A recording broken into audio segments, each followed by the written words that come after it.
Good afternoon. My name is Heideman, and today I'm going to be presenting to you the nuts and bolts of dreaming, or the what and how of why. Why do you do what you do? I don't know how many people have given that thought. 10 minutes. But we all have habits of what we do, and why do we do them? Sometimes they're just habits and we don't really think about them, but why we do things is very important. And we may not know what those reasons are right on the surface level. So, why are you at Toastmasters? Are you here to grow yourself personally? Are you here to become a public speaker? Are you here because work told you to come here? So then the question becomes, why do you work? What is your point in having a job? Most people, the answer to that question is because I want money, because I like to eat, because I like to live under a roof. These are all great things, but you can dig further into those things and you can keep on asking why. The last thing here is, why are you here? We're a bit philosophical on this one, but for me it uncovered something very important, and that is the distinction between your dream and your purpose. And I speak for myself, but what I've discovered is that your dream is what you want from your life versus your purpose is what God wants from your life. So, however it holds true for you, those are the two things you have to think about. Your dream is what you visualize, and your purpose is your reason for being here other than what you have in mind.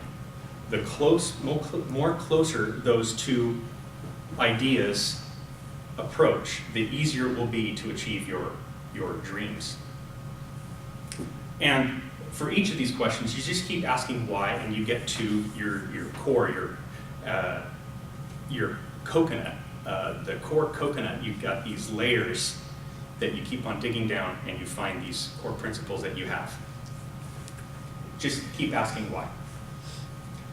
So, there are 3 levels of motivation. The first level of motivation is money and material things. Most people enter into this category. I want that fancy sports car. I want that nice mansion in the hills. I'd like to go take that wonderful vacation. But what a lot of people realize is that money and material things are hollow. They don't really satisfy in the long term. You can have all these things, but there's going to be something missing in your life.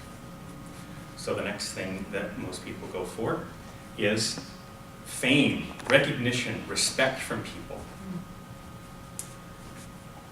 Celebrities. You see a lot of celebrities nowadays, and this is the category that they fall into. So they're flash in the pan, they're 5 minutes of fame, or sometimes longer, unfortunately, that they hang around and you see them, and that's great for them. They like that recognition, but there's still yet another piece missing. They've only reached that second level of motivation. The final level of motivation that you come to is your legacy or your cause. This is why you're here. This is what you're trying to accomplish in life. What are people going to remember you for once you're gone? As one poet puts it, it's the dash between your birth date and your death date on the tombstone. That dash is the most important thing. How are people going to remember you? Once you've found that, your life has complete meaning. So, the next thing we come to is audience participation time, which is kind of like why I handed out papers to you. What I'd like for you to do is to write down 3 things that you'd like to have, be, and do. Have is the material things. Be is the recognition, the levels that you attain, in your organization, how high up do you go? Do you want to be that public speaker? And do is the things that you leave behind, your legacy. So I realize this is short notice, but just work on this as I go over the components of the dream. This is what I'm talking about with the nuts and bolts. So, for your dream, for your visualization, you want to visualize things happening now, right now. Not in the future. This isn't something that you want later on, otherwise you're always going to be living that want rather than the have. So, always visualize you having success, having these material things, having these statuses, having these legacies, these systems that you've put in place. The next thing is to tie in all 5 of your senses. So as you're building these haves, bees, and do's, always think about how do they taste? How do they feel? What do they look like? What does it sound like? The next thing is to construct a little movie, a script that you run through that changes from scene to scene. So you're at this beautiful vacation spot that you've always dreamed of being there. How did you get there? Did you fly there in your personal jet? Did you get there in your yacht? How did you get to one of those modes of transportation? Who did you meet along the way? What conversations did you have?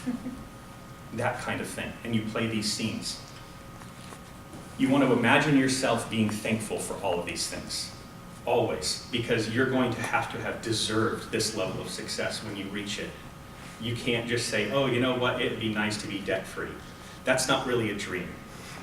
That's a worthwhile goal, but it's not really a dream. Once you get debt-free, it's not going to carry you beyond that. So you always have to set something beyond that. Dream is what other people call the big, hairy, audacious goal, your BHAG. Next, you want to describe the feelings that you have as you live out this vision. Are you feeling joy, bliss, a sense of satisfaction of having accomplished all these things? Who's with you sharing this success, etc.? So, now that you've got an idea for that, it's time for more participation time. The first thing I'd like you to do is to close your eyes, and I want you to start seeing that movie of the different things you'd like to be, have, and do. Tying in those senses as much as you can.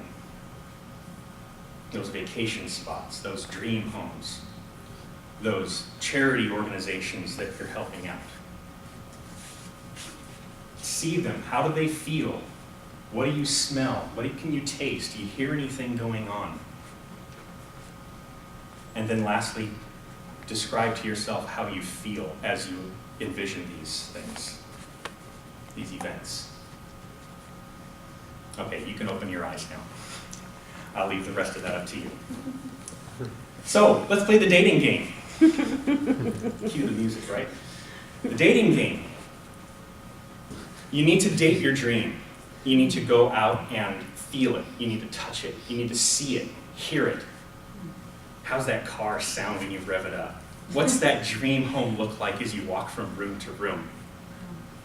Okay? You need to go and experience it as much as you can. Go test drive your dream car, walk through that dream home, look up pictures of that vacation spot and put them up on your walls at home or in your office so it's always in front of you, always reminding you.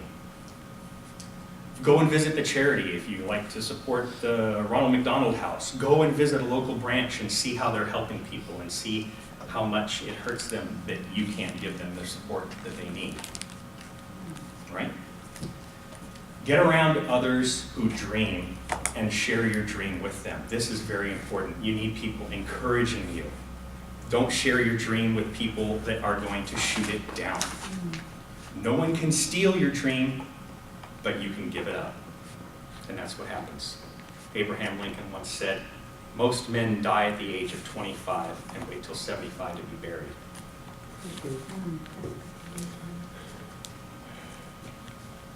Next is our action plan. What can we do? You're going to schedule some time during the day, or perhaps you're going to leave it for some random cue that comes up. But you're going to set aside a certain time that whenever this cue happens or whenever this time arrives, you're going to run through this movie script in your mind. You're going to visualize these things happening. The important thing is to be consistent. Do this every day. Don't go a day without visualizing, because you're feeding your subconscious this vision over and over and over again, and you can't get what you don't expect. Focus on, like I said before, having these things, these statuses, these events, rather than wanting them, because you don't want to feed your subconscious the dream of wanting these things, because you'll always be wanting them. Stretch yourself by going out and experiencing new things. Well, I don't have a dream. I don't know what to dream about. I'm happy the way I am. I've got, a nice house, and I've got the car that I need, and I've got the family, and I've got, I'm just helping out my church or my charity, and I really don't need anything else. Well, some would call that contentment, but there's a fine line between contentment and complacency or mediocrity. So I just want you to be thinking about those differences. Add flesh to your dream by enhancing it, by adding more detail to it, by adding more experience to it. And lastly, you're going to encounter negative thoughts as you visualize your future. I'll never get this. Why dream? It's just going to frustrate the heck out of me. Someone once said, I think it was John Maxwell, but success is managed frustration. You will always be frustrated. You won't ever have that pinnacle. That's the point. That's what drives you there. That's the leverage you have against yourself. Then I've left you with the bibliography of things to read. The first one is, and where most of the material for this speech came from, The Ant and the Elephant by Vince Pacenti. Then Put Your Dream to the Test by John Maxwell is a great one for figuring out the difference between what you have to dream, what your dream is, and how close it is to your purpose. Magic of Thinking Big is a great book by Dr. David Schwartz. Helps you overcome some of the negativity and stuff. And the last one is Visioneering by Andy Stanley. So, I will see you in Bora Bora.